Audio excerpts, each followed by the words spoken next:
Hello दोस्तों, आप सबको रक्षाबंधन की शुभकामनाएं हमारी तरफ से। अगर आपको ये त्यौहार कितना पसंद है हमें कमेंट करके ज़रूर बताएं। ये त्यौहार हमको तो बहुत पसंद है क्योंकि साल में एक ही बार तो मौका आता है बहन और भाइयों को मिलने का, और उसी मौके पर वो मिलते हैं, वरना नहीं तो रोज़ कोई नहीं जाता। और आजकल के तो लोग अब ऐसे हो चुके हैं कि उन्हें अपनी बहनें भी नहीं अच्छी लगती। कुछ भाइयों को तो ऐसा लगता है कि ये कौन आ गई, इन्हें और बलात् की तरह रखते हैं। ना तो उन बहनों से अच्छे से बात करते हैं, ना ही उनसे अच्छे से बोलते हैं। लेकिन दोस्तों, कुछ भाई भी ऐसे होते हैं जो अपनी बहन का आने से बेसब्री से इंतज़ार करते हैं और उन्हें अच्छी से गिफ्ट देते हैं, उनके स्वागत भी करते हैं और उनकी आओ भगत बहुत अच्छे से करते हैं। अगर आपको ये वीडियो अच्छी लगे तो हमारे चैनल को सब्सक्राइब करें, लाइक करें। ये स्टोरी है रक्षाबंधन के त्यौहार की, ये स्टोरी है। अगर आपको ये स्टोरी अच्छी लगे तो शेयर ज़रूर करें और हमारी नेक्स्ट स्टोरी के लिए हमारा इंतज़ार करें। आप हमें बता भी सकते हैं कि आप किस टॉपिक पर हम स्टोरी बनाएं। अगर आपकी कोई स्टोरी हो तो हमें इस बारे में राय ज़रूर देना, क्योंकि हमें आपकी राय बहुत पसंद आती है।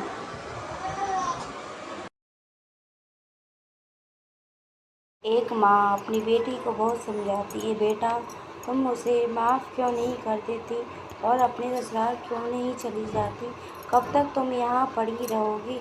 मुझे तो बिल्कुल भी पसंद नहीं है तुम्हारा यहाँ पढ़ना। तुम्हारी सास तुम्हें लेने आई है और तुम्हें जाना चाहिए। तुम अपने भाई के घर कब तक रहोगी?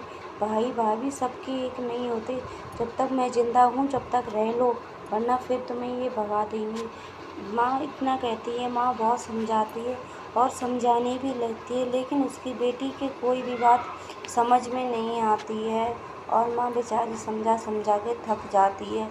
वो माँ इतना समझाती है कि बेटा तुम्हें अपने ससुराल जाना चाहिए, अपने बारे में सोचना चाहिए, अपना कुछ करना चाहिए बेटा। एक दूसरे का कोई नहीं होता। मुझ बुढ़िया जब तक ज़िंदा है, जब तक तुम्हें अच्छे से रह रही हो, लेकिन यहाँ कोई तुम्हें नहीं रहने देगा।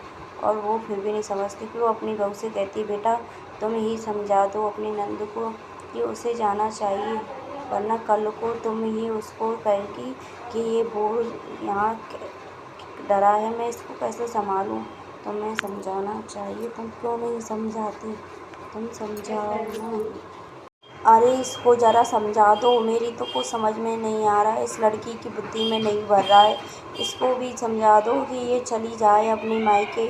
और ये क्यों नहीं जाती? क्या हुआ अगर दामाद जी ने दो बातें इससे कह भी दी तो क्या बिगड़ जाएगा इसका? अरे सब में लड़ाई होती है, सब पति पत्नियों में होती है, तुम में भी तो होती है। तुम क्यों नहीं जाती फिर?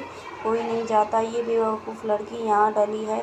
मुझे तो इसके बारे में बहुत चिंता हो रही है। दामाद जी का रोज़ फ़ोन आता है, लेकिन ये चाहती ही नहीं है। मुझे तो लगता है कि पता नहीं ये लड़की क्या करेगी। अरे बहू, रक्षाबंधन आ रहा है, क्या तुम अपने मायके नहीं जाओगी? तुम्हें जाना चाहिए। तुम्हारी भी भाई से लड़ाई हो गई है, उस भाई को माफ़ कर दो। माँ जी, मैं उसे नहीं माफ़ कर पाऊँगी। उसने ऐसी लड़की से शादी की है जिससे मैंने मना किया था, और उसने शादी भी कर ली। और अरे नहीं माँ जी, मैं उन्हें माफ़ नहीं कर सकती। उसने मुझसे बिना बताए शादी कर ली और अपनी बीवी को घर में ले आया और मुझको बताया भी नहीं। मैं उससे बहुत नाराज़ हूँ। आज के बाद मैं उससे कभी भी बात नहीं करूँगी, कभी भी। और आप प्लीज़ मुझसे बार बार मेरे मायके जाने की बात मत कीजिए। जब आपको सब पता है और आपने कहा था मैं दीदी को समझा दूँ, तो मैं उन्हें समझा दूँगी। रही उनकी समझाने की बात, अगर वो समझें तो ठीक है, नहीं समझें तो ठीक है, मेरा कुछ नहीं जाता। मुझे कोई परेशानी नहीं है। अगर वो मेरे संग रहती हैं हमारे घर में तो क्या परेशानी है, रहने तो रह रही हैं, तो मुझे क्या प्रॉब्लम हो सकती है? अरे सब रहती हैं, अगर मैं उनसे ज़्यादा कहूँगी तो वो समझेंगी कि मैं उन्हें भगाना चाहती हूँ। अरे इतनी भी क्या नाराज़गी तुम्हारी नंद की, जो तुम्हें वो माफ़ नहीं करती? क्यों नहीं माफ़ कर देती? अरे क्या हुआ? अगर जीजू ने शादी कर ली, शादी तो सब लोग करते हैं, फिर ऐसे भी क्या परेशानी नहीं कर सकती, लग रही है मेरे तो। ऐसी भी क्या परेशानी है जो तुम्हें माफ़ नहीं कर सकती। अरे सब लोग करते हैं, क्यों नहीं कर सकते। पता नहीं क्या है, आजकल कोई खुश नहीं रह सकता, सब लोग जाने क्यों जलते हैं।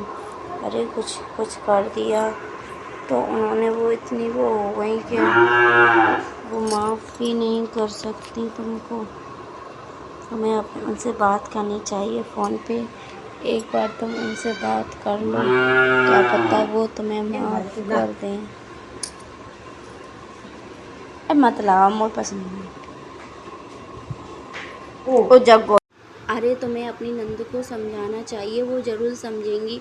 अरे तुमने इतनी बड़ी गलती जो की है, अब गलती है की है तो भुगतो। अरे तुम्हारी इतने सारे अरमान सजा के बैठी थी तुम्हारी नंद, और तुमने ऐसे शादी कर ली तो वो तो गुस्सा होंगी ना। कल को उनकी जगह अगर कोई भी होता तो गुस्सा ही होता। हर कोई तुम्हें माफ़ थोड़ी कर देगा, इतना बड़ा दिल मैंने माफ़ कर दिया तो क्या हुआ। उसका भाई उसे बहुत समझाता है कि तुम्हें अपनी नंद को मनाना चाहिए। अरे रक्षाबंधन आने वाला है, अगर तुम उनसे फ़ोन पे बात करोगी तो वो ज़रूर आएंगे और तुमको भी माफ़ कर देगी। अरे ये त्योहार तो ऐसा होता है कि भाई से कितनी भी गलती क्यों ना हो जाए, फिर उसकी बहन उसकी फ़ोन पे बात करती है, अपने नंद से कहती है दीदी हमें माफ़ कर दो, और आपको आना ही पड़ेगा, नहीं तो आप देख लेना हम कुछ भी करेंगे आपसे माफ़ी मांगेंगे। अगर आप नहीं आई ना तो आप देख लीजिएगा, हम आपसे बात नहीं करेंगे। आप हमसे बहुत नाराज़ हैं, हम आपसे माफ़ी मांगते हैं। अरे गलती हो गई, माफ़ कर दो, गलती किससे नहीं होती है। तुम्हारा भाई तुम्हारा बहुत इंतज़ार कर रहा है और तुम नहीं आई तो फिर क्या होगा। दीदी आप माफ़ कर दीजिएगा प्लीज़, और आप इस रक्षाबंधन पर ज़रूर आना, और हम आपको बुला रहे हैं। फिर उसको बहुत देर अपने नंद से बातें भी करती है और उसे समझा भी सकती है, और सारी फ़ोन बात करती रहती है और उससे माफ़ी भी मांगती है बार बार। अब देखते हैं क्या होता है। फिर उसके भाई के समझाने पर और सब कुछ ठीक हो जाता है और उसकी नंद भी मान जाती है कि हाँ मैं आ जाऊँगी, आप चिंता मत करिए, मैं माफ़ कर दूँगी। और उसका भाई बहुत अच्छा है और ऐसे समझाता है अपनी बहन को, इस तरह समझा के उसका भाई भी मान जाता है और उनको समझाता है कि तुमसे भी गलती हो गई। अरे तुमने इन 2 सालों में कभी दीदी को फ़ोन नहीं किया और तुम्हें उन्हें मनाना चाहिए, क्या हुआ तुम कोई छूट थोड़ी हो जाती, मना लेती तो हैं।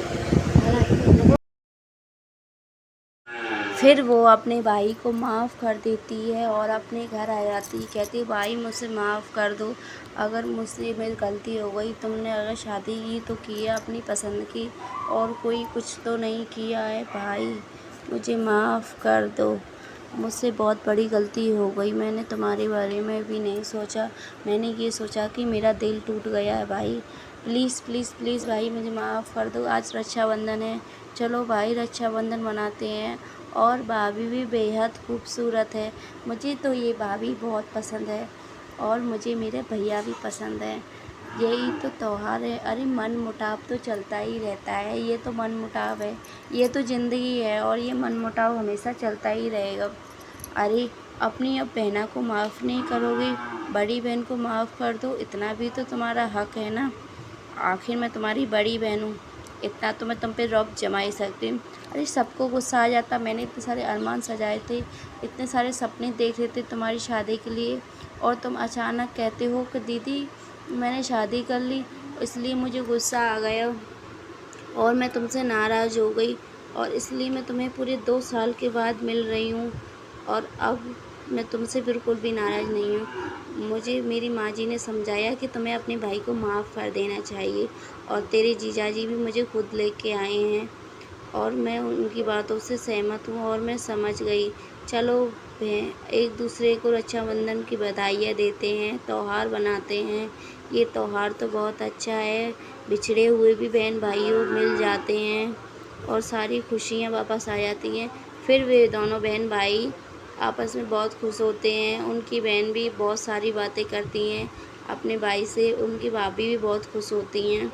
अरे अच्छा हुआ दीदी आप आई, हमें बहुत अच्छा लगा आपसे मिलके और आपकी खुशियाँ ही हमारी खुशियाँ। हम तो बहुत दुखी थे कि हम हमारे आने से आप नाराज़ हो गई हैं, लेकिन आज के बाद ऐसा कुछ भी नहीं होगा। जिसमें आपकी खुशी होगी उसमें हमारी खुशी होगी। और वे बहन भाई बहुत मिलके बहुत सारी बातें करते हैं और अच्छा समय भी बिताते हैं और ढेर सारी बातें करते हैं 2 सालों में क्या क्या हुआ बिछड़े हुए। और उनकी भाभी भी ये खुशखबरी सुनाती है कि आप जल्द बुआ बनने वाली हैं। ये सुनकर उनकी बुआ तो उनकी दीदी की मानो तो निशा की तो खुशियाँ ही खुशियाँ, ज़िंदगी में खुशियाँ ही खुशियाँ आ जाती हैं। हेलो दोस्तों, अगर आपको ये स्टोरी अच्छी लगी है तो हमारे चैनल को लाइक और सब्सक्राइब करें, कमेंट करें और हमें बताएं कि आपने अपने भाई को किस तरह से राखी बांधी। चलो दोस्तों बाय, चलते हैं, फिर मिलेंगे नेक्स्ट